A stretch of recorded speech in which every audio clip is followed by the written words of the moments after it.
So what you're saying You is know what I mean? the whole time I was in my prime and I was taking finasteride, I could have actually been a lot better. In his opinion, yeah, he thinks that you.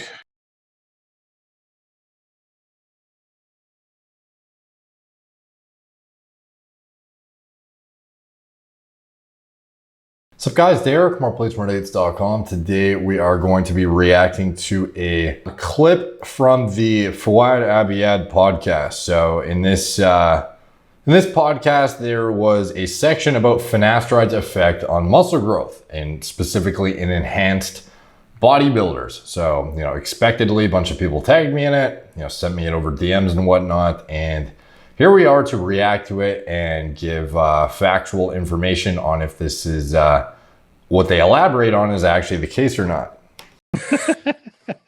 What were you talking about, Patrick? What were you talking about with Patrick? Because finasteride. Yeah, what about it? And he's like, well, it works, but it works by blocking DHT, and DHT is something you want to have in your body. That's the whole point of bodybuilding. Like you're going in kind of you're handicapping something you're trying to achieve. So why bother if you're it's just so handicapping something you're trying to achieve. Like the goal of exogenous testosterone use is not, or especially synthetic anabolic steroid use, is not to raise your DHT. It is to mediate hypertrophy and, or sports performance, depending on what you're using the compounds for. But do you actually need DHT to gain muscle from your test? Do DHT derivatives have anything to do with DHT hair loss?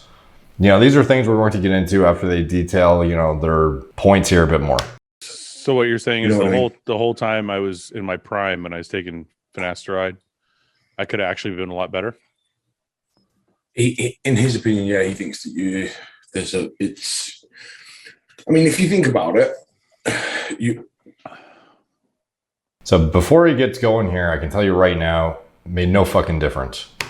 Finasteride is blocking DHT, right? Yeah. And DHT is, you actually want that high. That's the whole point of taking the compounds we do. No, the point of taking the compounds you do is to accrue contractile tissue via muscle protein synthesis, which is accomplished via the anabolics you use, including testosterone that is often in most cycles as a big base.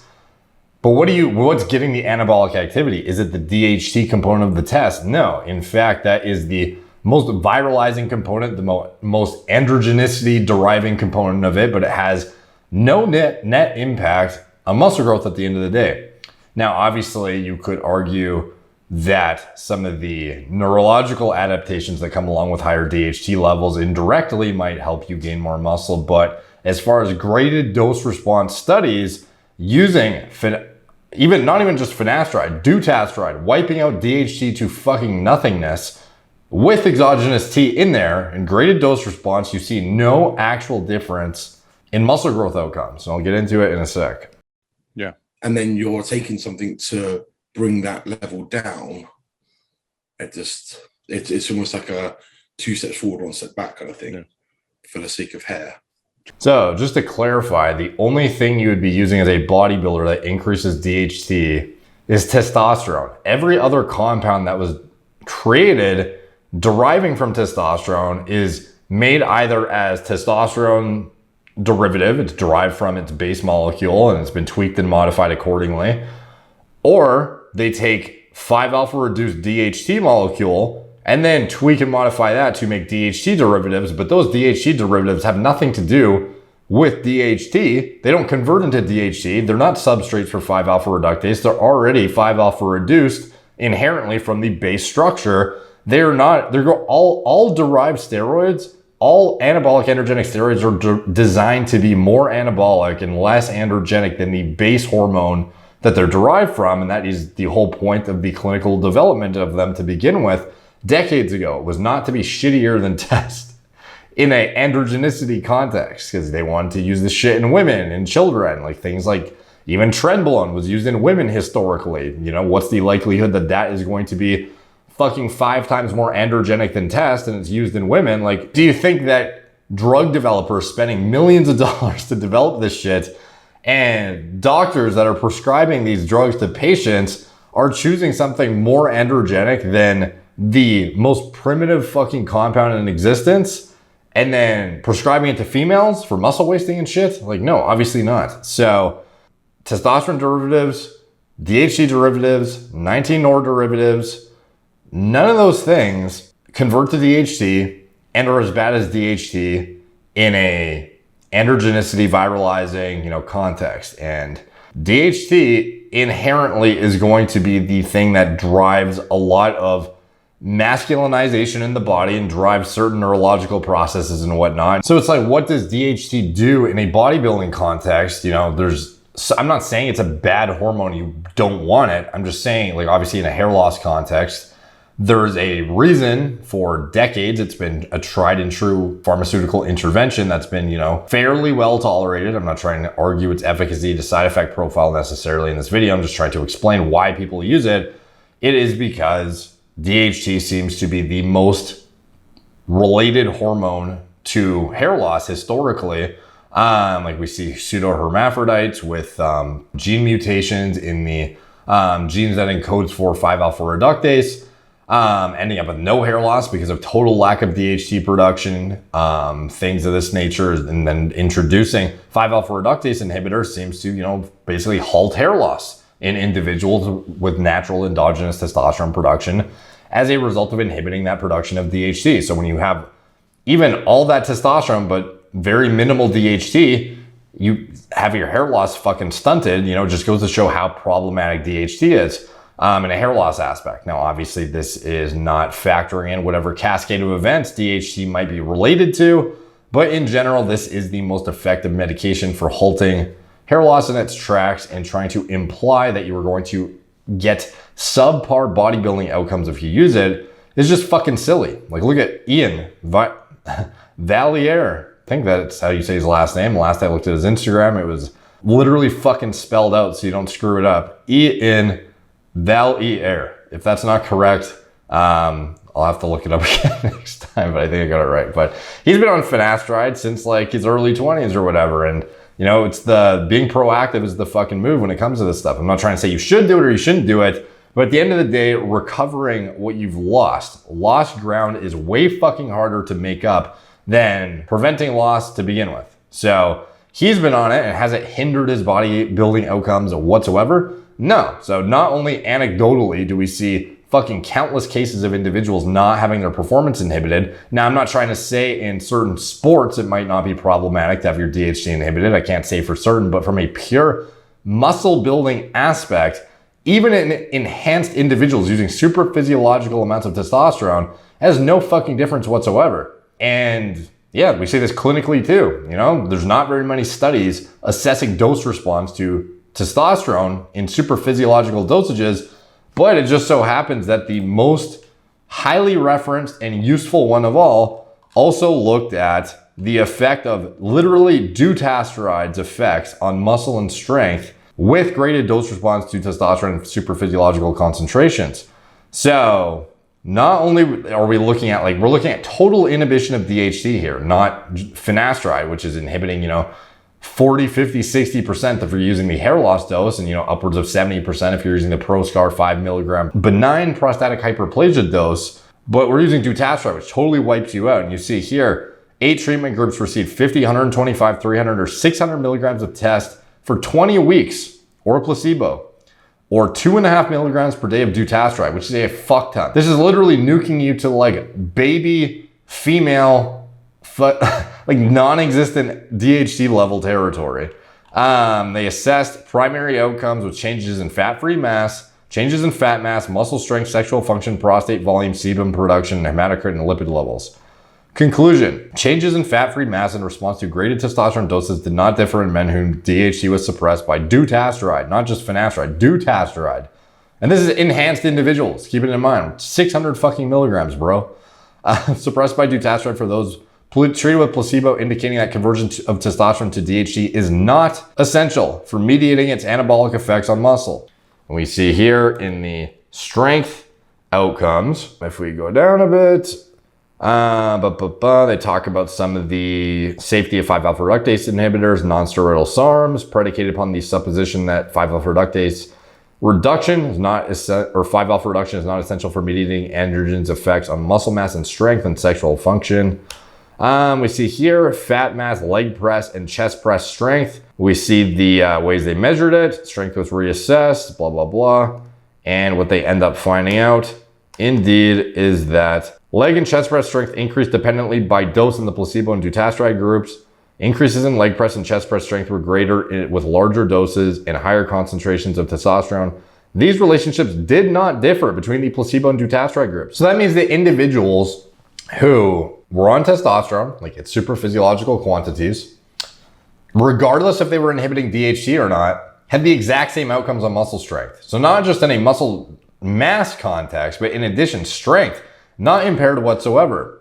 Sexual function, nothing in this shit was significantly off that would indicate some massive inhibiting properties of 5-alpha reductase inhibition on somebody who is enhanced with super physiological testosterone concentrations, or even somebody who's natural.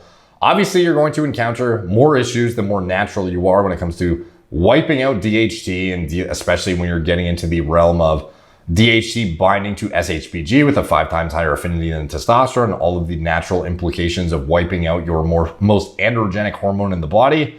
But in enhanced individuals, do we see any fucking outcomes that suggest that you're going to have inhibited muscle growth? No, and the data suggests that it's completely benign and it's absolutely nothing to worry about. So I don't know what the fuck Patrick is saying or getting his information from, but it's completely incorrect. James, you need to go finish your nap and come back.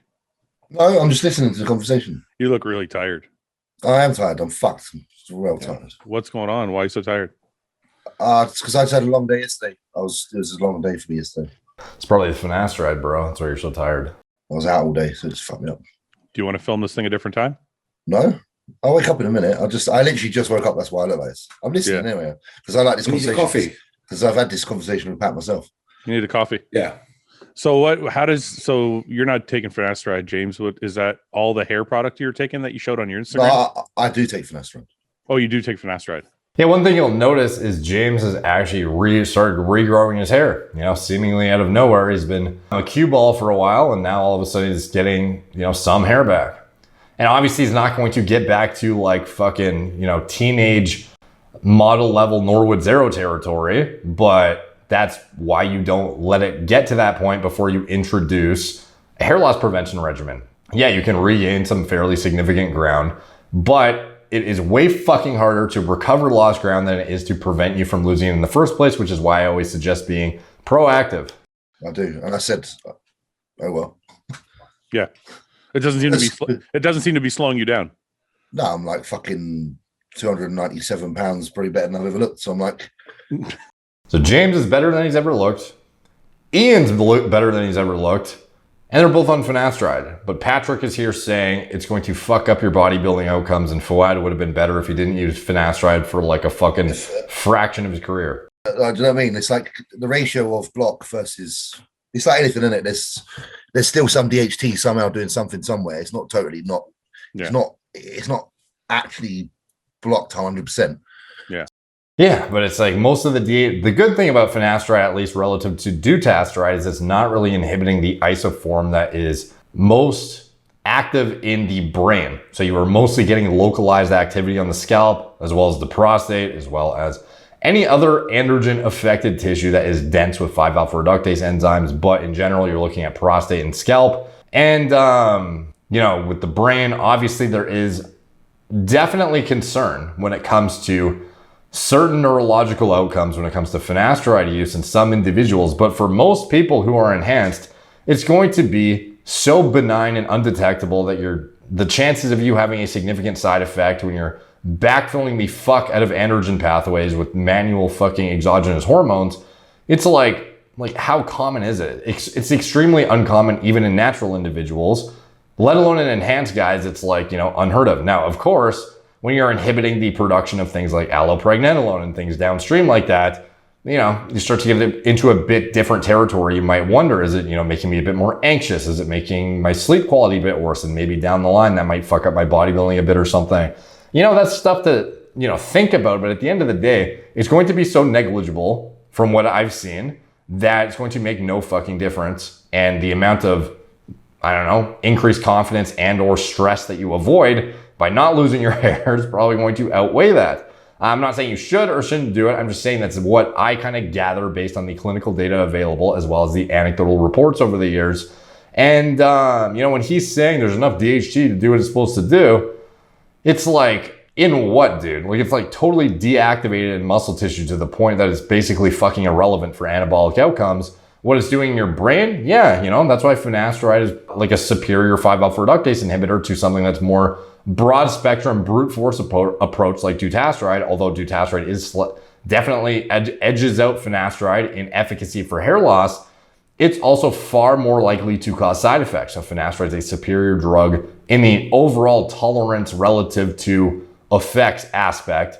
But when it comes to enzymatic activity in muscle tissue, it's like a fucking irrelevant thing how much DHT is there. You're not getting any useful anabolic activity mediated in your muscle like you are from testosterone. So when he's saying, again, there's enough to do what it's supposed to do, like, where, dude? Like, for what exactly? Like, obviously they don't really know exactly what they're talking about here when they're discussing this, because it's, if you actually believe it was going to hinder muscle tissue outcomes, you would probably not be using it, I would think, or significantly, but I'm kind of surprised to hear them say this, and that a coach is saying you shouldn't be using it because of this reason too. Like, I would understand if he was going to say something like it's going to potentially fuck up, I don't know, something to do with your brain. I would be more into hearing rather than saying it's going to fuck up your muscle growth.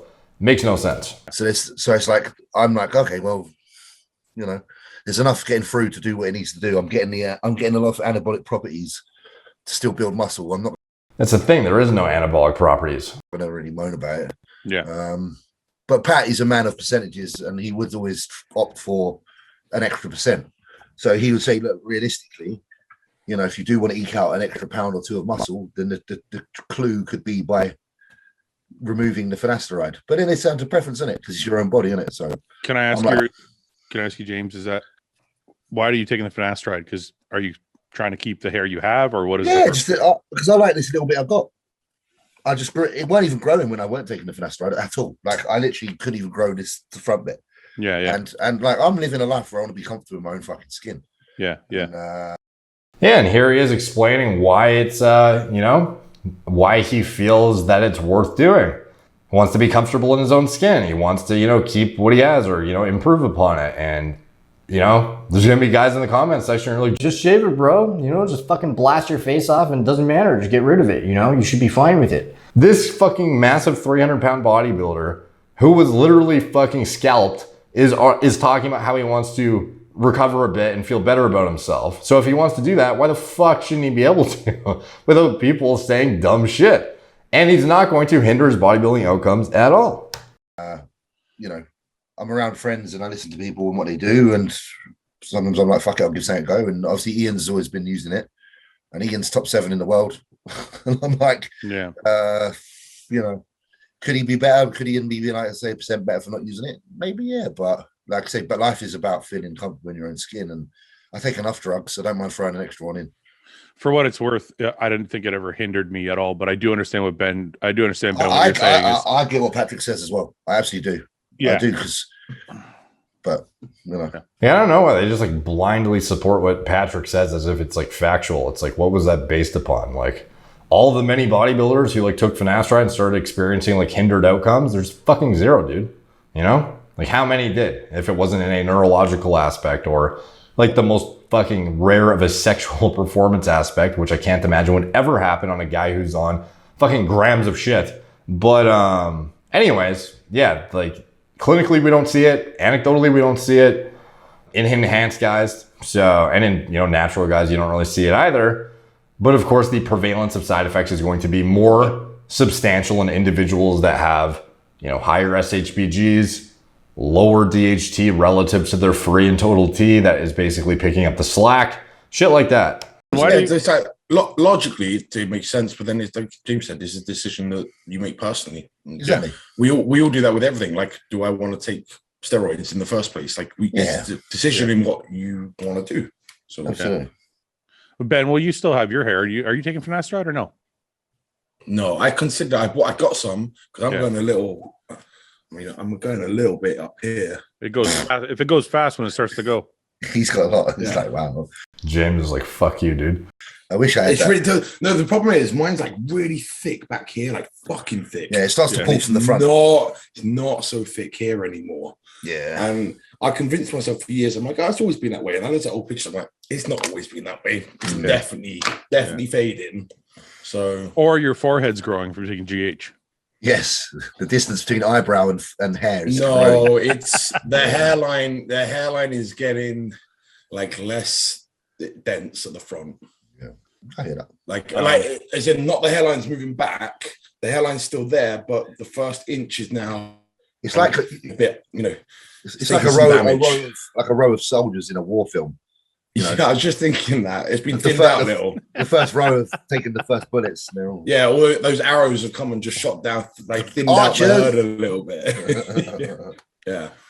Okay, so that was it. That I don't have a whole lot more to add. Like, even if you look at the enzymatic processes in muscle itself and what happens during the deactivation, essentially, of any kind of anabolic properties of DHT, you see that it doesn't really do shit. Even at a molecular level, it's like, how would it even work? And then above and beyond that, when you actually see it played out in a clinical setting with guys getting upwards of fucking 600 milligrams of test per week for months on end, you see no difference. And it's not just in muscle, in fat-free mass, a metric that could otherwise be largely skewed by water retention and things of this nature. We also see strength not having a change either. So it's like, okay, well, obviously if strength is equated, we can probably assume that the fat-free mass outcomes are probably pretty much all equated for muscle tissue as well. And, obviously they're on the same dose of test. How much is finasteride going to cause differences in flux of fucking minerals and shit to even change that significantly?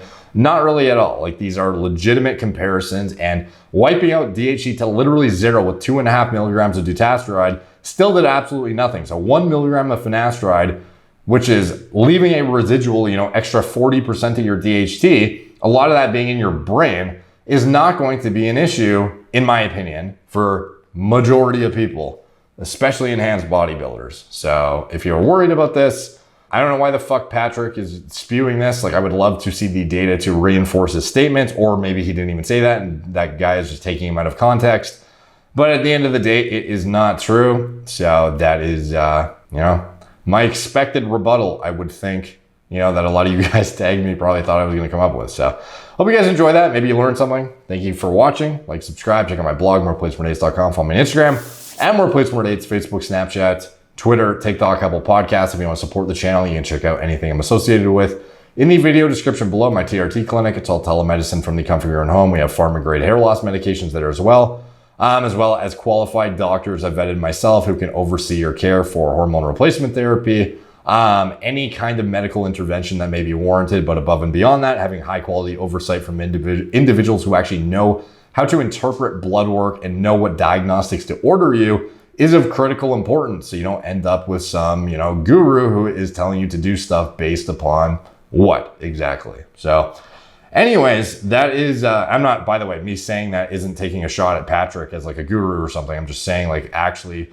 a lot of people get their hormone replacement therapy advice from like gurus and shit. Like, you should have a high quality doctor who is a expert in this field and does this for a living, overseeing your care, and not like a bodybuilding coach or something.